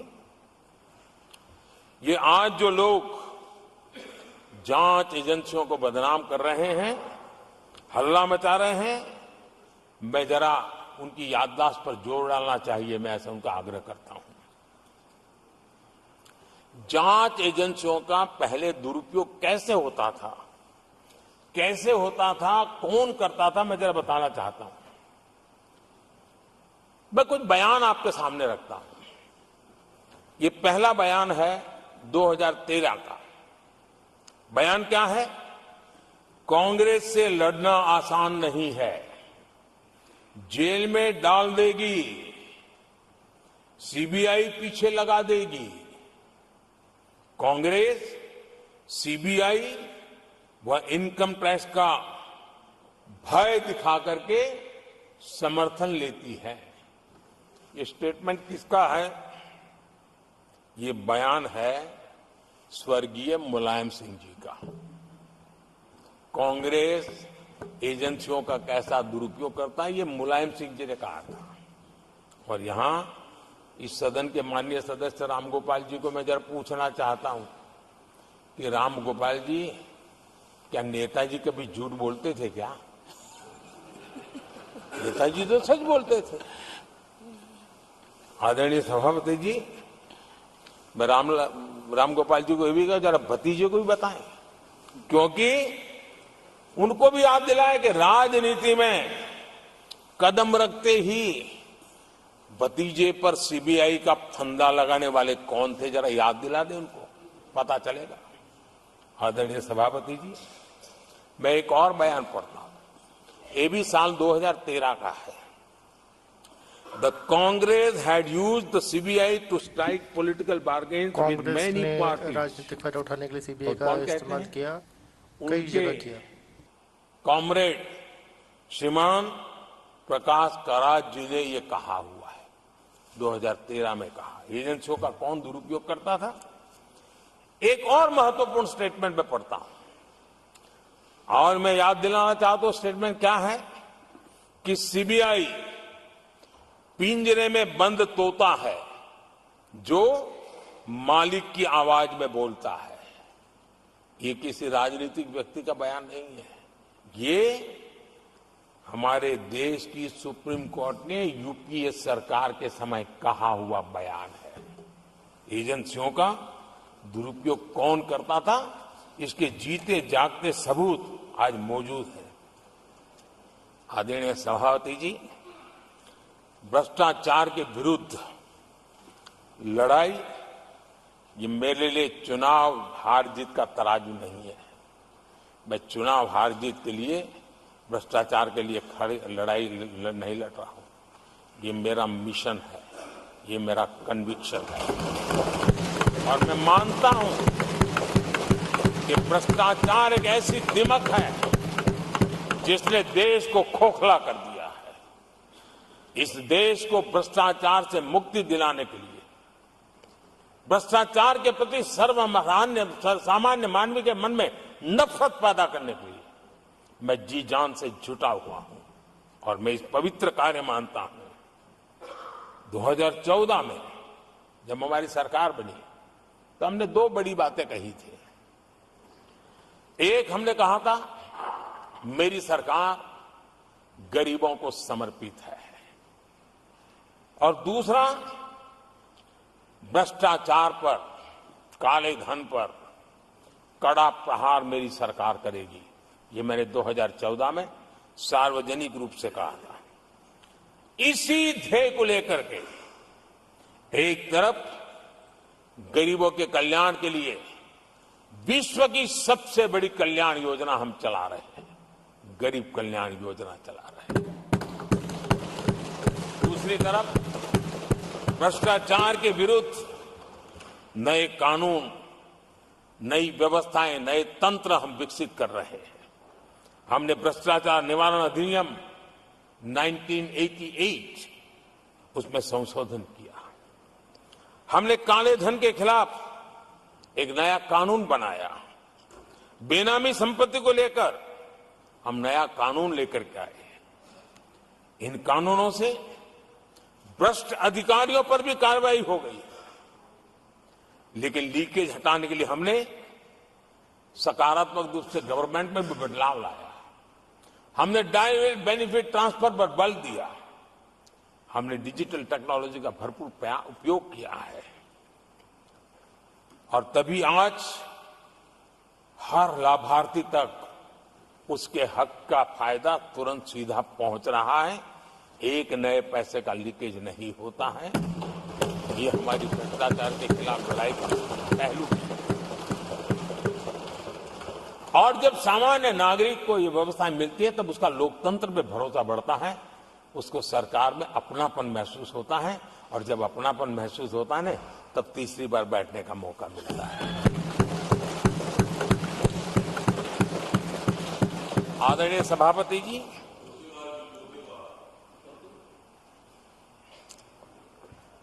मैं निसंकोच रूप से कहना चाहता हूं, लाग लपेट नहीं रखता हूं, और मैं देशवासियों को भी कहना चाहता हूं कि मैंने एजेंसियों को भ्रष्टाचार और भ्रष्टाचारियों पर कड़ों से कठोर कार्रवाई करने के लिए खुली छूट दे के रखी है।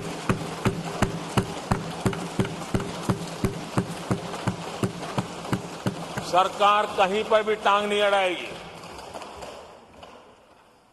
हां, वो ईमानदारी से काम करे, ईमानदारी के लिए काम करे, ये मेरी सूचना है। और आदरणीय सभापति जी, मैं फिर देशवासियों को कहना चाहता हूं, कोई भी भ्रष्टाचारी कानून से बच करके नहीं निकलेगा, ये मोदी की गारंटी है। आदरणीय सभापति जी,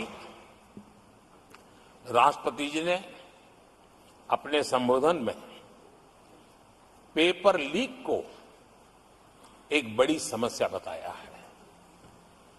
मेरी अपेक्षा थी कि सारे दल दलीय राजनीति से ऊपर उठकर इस पर अपनी बात रखते, लेकिन दुर्भाग्य से इतना संवेदनशील महत्वपूर्ण मुद्दा भी, मेरे देश के नौजवानों के भविष्य के साथ जुड़ा मुद्दा भी इन्होंने राजनीति के भेंट चढ़ा दिया।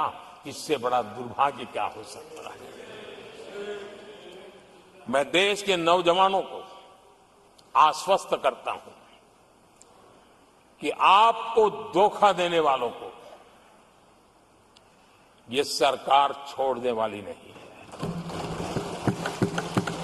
मेरे देश के नौजवानों के भविष्य के साथ खिलवाड़ करने वालों को सख्त से सख्त सजा मिले, इसके लिए एक के बाद एक एक्शन लिए जा रहे हैं। संसद में इन गड़बड़ियों के खिलाफ सख्त कानून भी हमने बनाया है। हम पूरी सिस्टम को मजबूती दे रहे हैं कि भविष्य में मेरे देश के नौजवानों को आशंका भरी स्थिति में भी रहना न पड़े। पूरे विश्वास के साथ वो अपने सामर्थ्य को प्रदर्शित करें और अपने हक का प्राप्त करें, इस बात को लेकर के हम काम कर रहे हैं। आदरणीय सभापति जी, यहां कुछ आरोप लगाने की फैशन है, लेकिन कुछ आरोप ऐसे उसके जवाब घटनाएं खुद दे देती है और प्रत्यक्ष को प्रमाण की कोई जरूरत नहीं होती है। जम्मू कश्मीर में हाल में हुए लोकसभा चुनाव में मतदान के जो आंकड़े हैं वो पिछले 4 दशक के रिकॉर्ड को तोड़ने वाले हैं। और इसको सिर्फ कोई घर से गया बटन दबा के आया इतना नहीं है, भारत के संविधान को स्वीकृति देते हैं, भारत के लोकतंत्र को स्वीकृति देते हैं, भारत के इलेक्शन कमीशन को स्वीकृति देते हैं। ये बहुत बड़ी सक्सेस है आदरणीय सभापति। देशवासी जिस पल की प्रतीक्षा करते थे वो आज इतनी सहज सरलता के सामने दिख रही है। आदरणीय सभापति, बीते अनेक दशकों में बंद, हड़ताल, आतंकी धमकियां, इधर उधर बम धमाके की कोशिशें एक प्रकार से लोकतंत्र पर ग्रहण बनी हुई थी। आज इस बार लोगों ने संविधान पर अटूट विश्वास रखते हुए अपने भाग्य का फैसला लिया है। मैं जम्मू कश्मीर के मतदाताओं को विशेष रूप से बधाई देता हूं। आदरणीय सभापति जी, जम्मू कश्मीर में आतंकवाद से हमारी लड़ाई एक प्रकार से अंतिम दौर पर है, अंतिम चरण में है। आतंक के बचे हुए नेटवर्क को भी हम सख्ती से नेस्त नाबूद करने के लिए पूरी व्यूहरचना के साथ आगे बढ़ रहे हैं। बीते 10 वर्षों में पहले की तुलना में आतंकी घटनाओं में बहुत गिरावट आई है। अब पत्थरबाजी की खबरें भी शायद ही किसी कोने में एक आध बार आ जाए तो आ जाए। अब जम्मू कश्मीर में आतंक और अलगाव खत्म हो रहा है और इस लड़ाई में जम्मू कश्मीर के नागरिक हमारी मदद कर रहे हैं, नेतृत्व कर रहे हैं। ये सबसे जरा विश्वास पैदा करने वाली बात है। आज वहां टूरिज्म नए रिकॉर्ड बना रहा है, निवेश बढ़ रहा है। आदरणीय सभापति जी, आज जो नॉर्थ ईस्ट को लेकर सवाल उठाते हैं, उन्होंने नॉर्थ ईस्ट को अपने हाल पर छोड़ के रखा था, क्योंकि उनकी जो चुनावी हिसाब किताब होता है, नॉर्थ ईस्ट से इतनी ही लोकसभा की सीटें हैं, क्या उससे राजनीति में फर्क पड़ता है? कभी कोई परवाह नहीं, उसे उनके नसीब पर छोड़ दिया था। हम नॉर्थ ईस्ट को आज देश के विकास का एक सशक्त इंजन बनाने की और ताकत से लगे। नॉर्थ ईस्ट पूर्वी एशिया के साथ ट्रेड, टूरिज्म और कल्चरल कनेक्टिविटी उसका गेटवे बन रहा है। और ये जो कहते हैं ना 21वीं सदी भारत की सदी, उसमें ये इनिशिएटिव बहुत बड़ा रोल प्ले करने वाला है। ये हमें स्वीकार करना होगा। आदरणीय सभापति जी, हमने नॉर्थ ईस्ट में गत 5 वर्ष में जो काम किया है, और अगर पुराने कांग्रेस के हिसाब से साथ उसको अगर तुलना कर दी जाए, हमने जितना काम 5 साल में किया है, इतना अगर उनको करना होता ना तो कम से कम 20 साल लग जाते, एक पीढ़ी और चली जाती। हमने इतना तेजी से काम किया है। आज नॉर्थ ईस्ट की कनेक्टिविटी उसके विकास का मूलभूत आधार है, उसको हमने प्राथमिकता दी है। और आज भूतकाल के सारे इंफ्रास्ट्रक्चर से कई गुना आगे हम निकल चुके हैं और हमने उसको करके दिखाया है। आदरणीय सभापति जी, नॉर्थ ईस्ट में स्थायी शांति के लिए 10 वर्षों में अनेक प्रयास किए गए हैं और निरंतर प्रयास किए गए, बिना रुके बिना थके, हर एक को विश्वास में लेते हुए में प्रयास किए गए और उसकी चर्चा कम हुई है देश में, लेकिन परिणाम बहुत ही आशा पैदा करने वाले निकले हैं। राज्यों के बीच सीमा विवाद संघर्षों को जन्म देता रहा है और आजादी से अब तक ये निरंतर चलता रहा है। हमने राज्यों को साथ बिठा करके सहमति के साथ जितने सीमा विवाद खत्म कर सकते हैं एक के बाद एक अकॉर्ड करते करते जा रहे हैं। रिकॉर्डेड है, सहमति की रिकॉर्ड है और उसके लिए जो सीमाओं में किसी को उधर जाना है, किसी को यहां आना है, कहीं रेखा यहां बनानी, कहीं रेखा वहां, वो सारे काम कर चुके हैं। आदरणीय सभापति जी, ये नॉर्थ ईस्ट की बहुत बड़ी सेवा है। हिंसा से जुड़े संगठन, जो हथियारबंद गिरोह थे, जो वहां लड़ाई लड़ते रहते थे, अंडरग्राउंड रह के लड़ाई लड़ते थे, हर व्यवस्था को चुनौती देते थे, हर काउंटर ग्रुप को चुनौती देते थे, खून खराबा होता रहता था। आज उनको साथ लेकर के स्थायी समझौते हो रहे हैं, शस्त्र सरेंडर हो रहे हैं। जो गंभीर गुनाहों के अंदर हैं वो जेल जाने के लिए तैयार हो रहे हैं, अदालत को फेस करने के लिए तैयार हो रहे हैं। न्याय तंत्र के प्रति भरोसा बढ़ना, संविधान के प्रति भरोसा बढ़ना, भारत के लोकतंत्र के प्रति भरोसा बढ़ना, भारत के गवर्नमेंट की रचना पे भरोसा करना, ये इसमें से अनुभव होता है और आज हो रहा है। आदरणीय सभापति जी, मणिपुर के संबंध में मैंने पिछले सत्र में विस्तार से बात कही थी, लेकिन आज मैं फिर से एक बार दोहराना चाहता हूं। मणिपुर की स्थिति सामान्य करने के लिए सरकार निरंतर प्रयासरत है। वहां जो कुछ भी घटनाएं घटी, 11,000 से ज्यादा एफआईआर की गई है। मणिपुर छोटा सा राज्य है, 11,000 एफआईआर की गई है, 500 से ज्यादा लोग अरेस्ट हुए हैं। आदरणीय सभापति जी, इस बात को भी हमें स्वीकार करना होगा कि मणिपुर में लगातार हिंसा की घटनाएं कम होती जा रही है। इसका मतलब शांति का आशा रखना, शांति पे भरोसा करना संभव हो रहा है।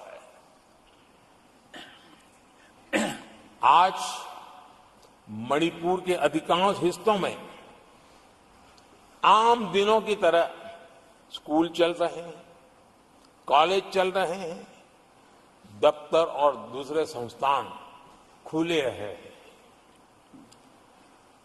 आदरणीय सभापति जी, मणिपुर में भी जैसे देश के अन्य भागों में परीक्षाएं हुई, वहां भी परीक्षाएं हुई है और बच्चों का अपनी विकास यात्रा जारी रखी है।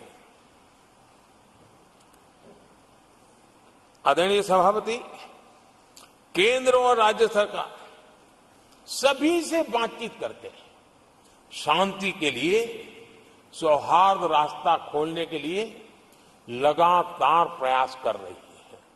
छोटे छोटे इकाइयों को जोड़ करके इन ताने बाने को गूंथना एक बहुत बड़ा काम है और शांतिपूर्ण तरीके से हो रहा है। बीते समय में पहले की सरकारों में ऐसा नहीं हुआ है।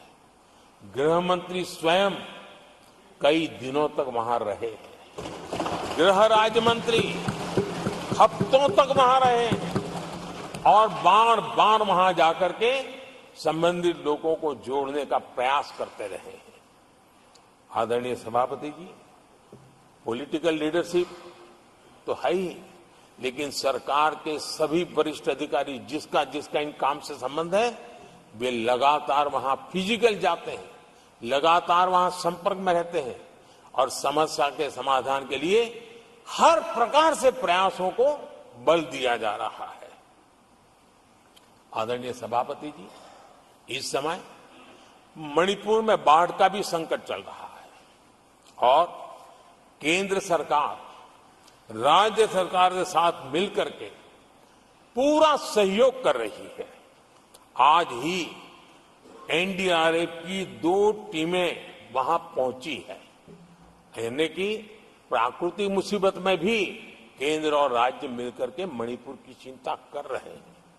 आदरणीय सभापति जी, हम सभी को राजनीति से ऊपर उठकर के वहां की स्थिति को सामान्य बनाने में सहयोग करना चाहिए, ये हम सबका कर्तव्य है।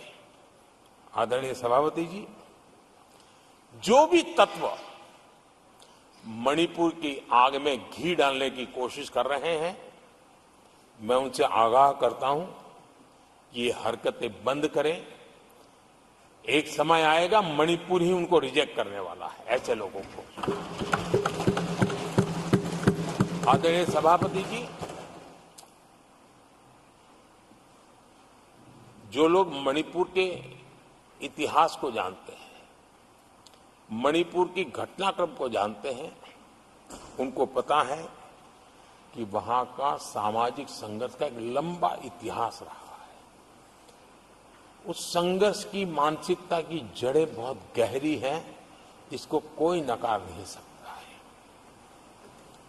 और कांग्रेस के लोग ये न भूले कि मणिपुर में इन्हीं कारणों से 10 बार राष्ट्रपति शासन लगाना पड़ा है।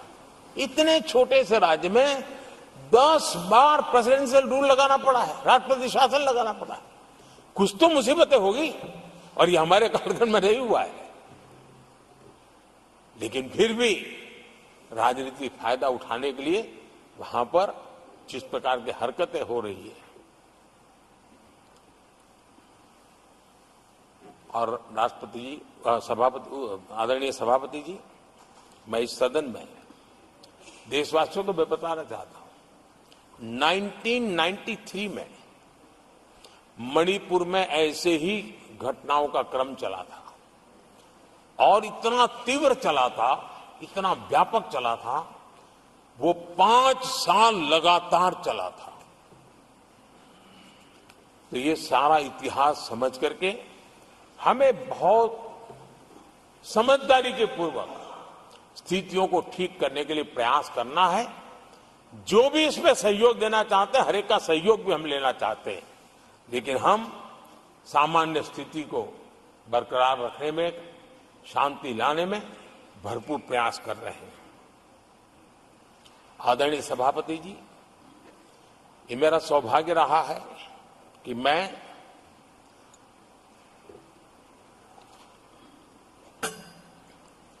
प्रधानमंत्री प्रधान सेवक के रूप में यहां आया। उसके पहले लंबे अरसे तक मुझे मुख्यमंत्री के रूप में सेवा करने का अवसर मिला था,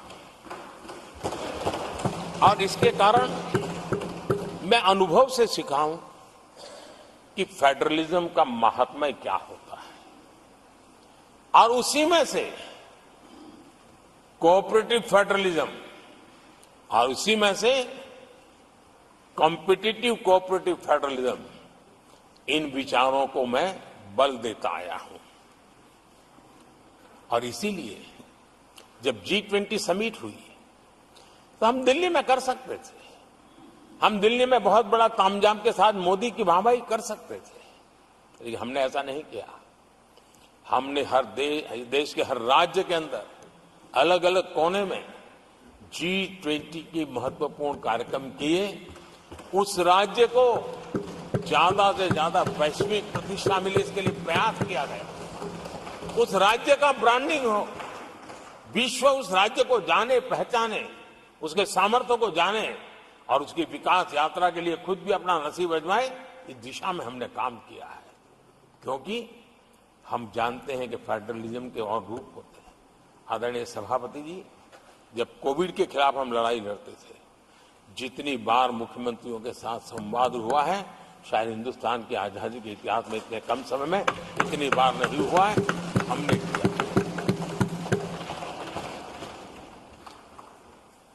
आदरणीय सभापति जी, ये सदन एक प्रकार से राज्यों से जुड़ा हुआ सदन है, और इसलिए राज्यों के विकास के कुछ फोकस एरिया उसकी चर्चा इस सदन में करना मैं उचित मानता हूं। और मैं कुछ आग्रह भी साझा करना चाहता हूं।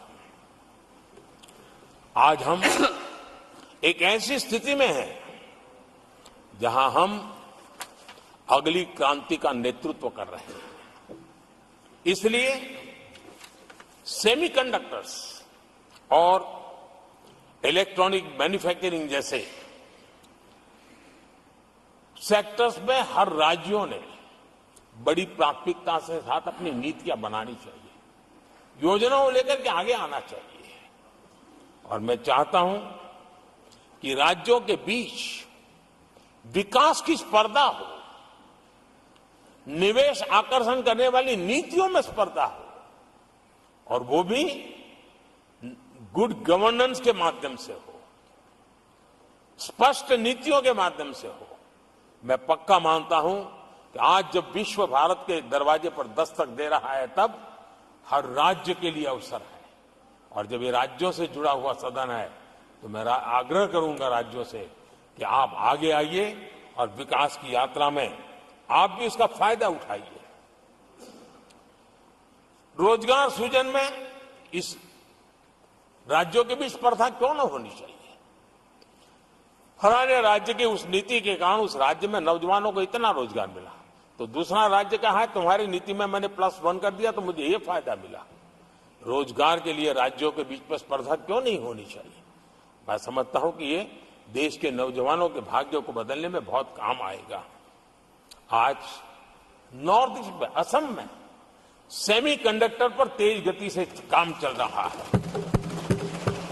और इससे असम, नॉर्थ ईस्ट, वहां के नौजवानों को बहुत ही फायदा होने वाला है, और साथ साथ देश को भी फायदा होने वाला है।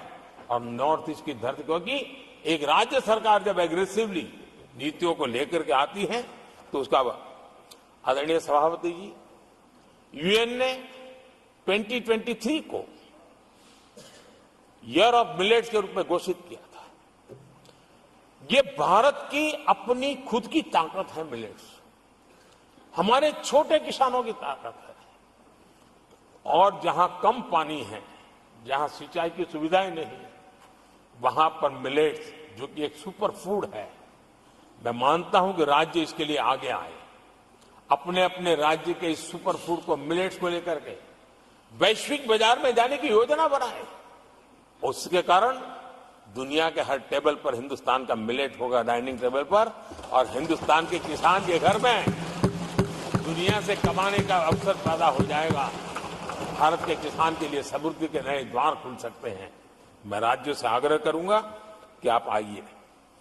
आदरणीय सभापति जी, दुनिया के लिए न्यूट्रिशन मार्केट, इसका सॉल्यूशन भी हमारे देश के मिलेट में है। ये सुपर फूड है, और जहां पर न्यूट्रिशन की चिंता है, वहां पर हमारा मिलेट बहुत बड़ा काम कर सकता है। हम इस आरोग्य की दृष्टि से भी वैश्विक मंच पर ले जाने के लिए हमारे राज्य आगे आए, अपनी एक पहचान बनाए। आदरणीय सभापति जी, 21वीं सदी में ईज ऑफ लिविंग, ये सामान्य मानवीय का हक है। और मैं चाहता हूं कि राज्य सरकार अपने यहां के नीति, नियम, व्यवस्थाएं उस प्रकार से विकसित करें ताकि सामान्य नागरिक को ईज ऑफ लिविंग का अवसर मिले।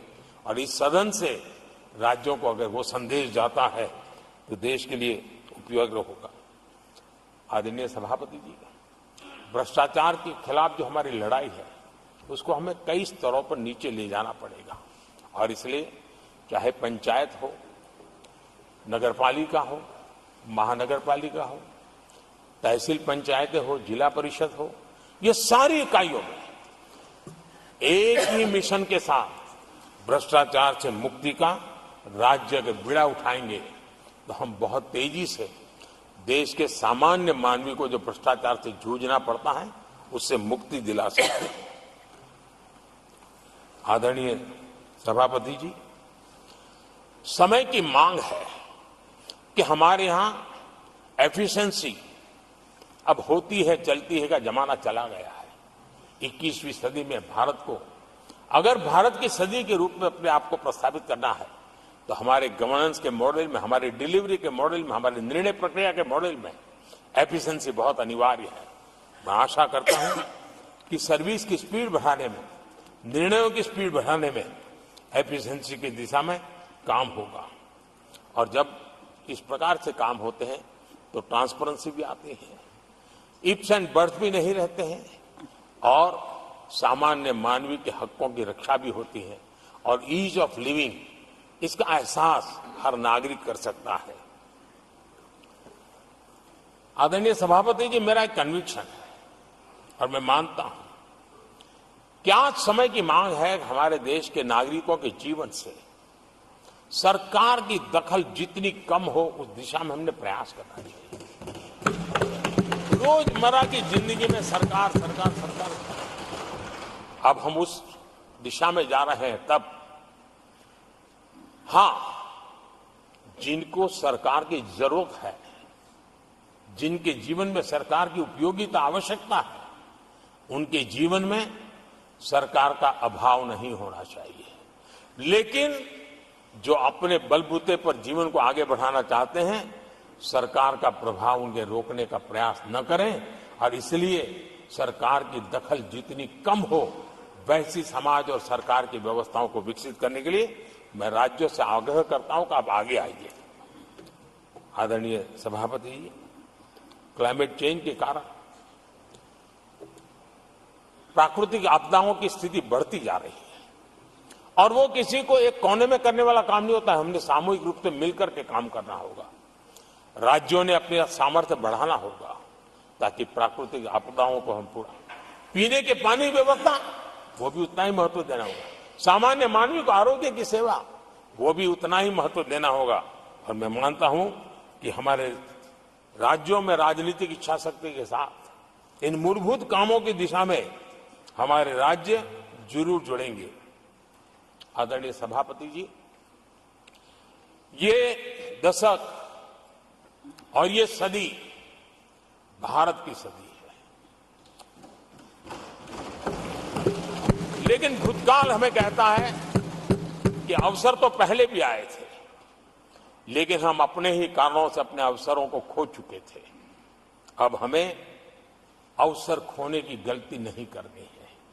हमें अवसरों को ढूंढना है, हमें अवसरों को जकड़ना है, और अवसरों के सहारे हमें अपने संकल्पों को सिद्ध करना है, उस दिशा में जाने का। इससे बड़ा कोई समय नहीं हो सकता है जो समय आज भारत के पास है। 140 करोड़ देशवासियों के पास है, विश्व के सबसे युवा आबादी वाले देश के पास है। और इसको मैं, जो देश हमारे साथ आजाद हुए थे वो हमसे आगे निकल चुके हैं, बहुत तेजी से आगे निकल चुके हैं। हम नहीं पहुंच पाए। हमें इस स्थिति को बदलना है, और इस संकल्प को लेकर के हमें जिन देशों ने 80 के दशक में रिफॉर्म्स किए, वे आज बहुत तेजी से एक विकसित देश के रूप में खड़े हो गए। हमें रिफॉर्म्स को बुरा मानने की जरूरत नहीं है, रिफॉर्म से कतराने की जरूरत नहीं है। और रिफॉर्म करते हैं तो खुद की सत्ता चली जाएगी, ऐसे भयभीत रहने की जरूरत नहीं है। सत्ता को हथियार रखने की कोई आवश्यकता नहीं है। जितनी भागीदारी बढ़ेगी, जितने निर्णय की शक्ति सामान्य मानवीय के हाथ जाएगी, मैं समझता हूं हम भी, भले हम शायद लेट हुए हो, लेकिन हम उस आकांक्षाओं को पूर्ण करने में उस गति को प्राप्त कर सकते हैं, और हम अपने संकल्पों की सिद्धि कर सकते हैं। आदरणीय सभापति जी, विकसित भारत का मिशन ये किसी व्यक्ति का मिशन नहीं है, 140 करोड़ देशवासियों का, किसी एक सरकार का मिशन नहीं है, देश की सभी सरकारी इकाइयों का मिशन है। और हम एक सूत्र में, एक संकल्प के साथ मिलकर के चलेंगे तो हम इन सपनों को साकार कर पाएंगे, ऐसा हमारा पक्का विश्वास है। आदरणीय सभापति जी, मैं विश्व मंच पर जाता हूं, विश्व के अनेक लोगों से मिलता रहता हूं, और मैं आज अनुभव कर रहा हूं कि पूरा विश्व निवेश के लिए तैयार है, और भारत उनकी पहली पसंद है। हमारे राज्यों में निवेश आने वाला है, उसका पहला द्वार तो राज्य ही होता है।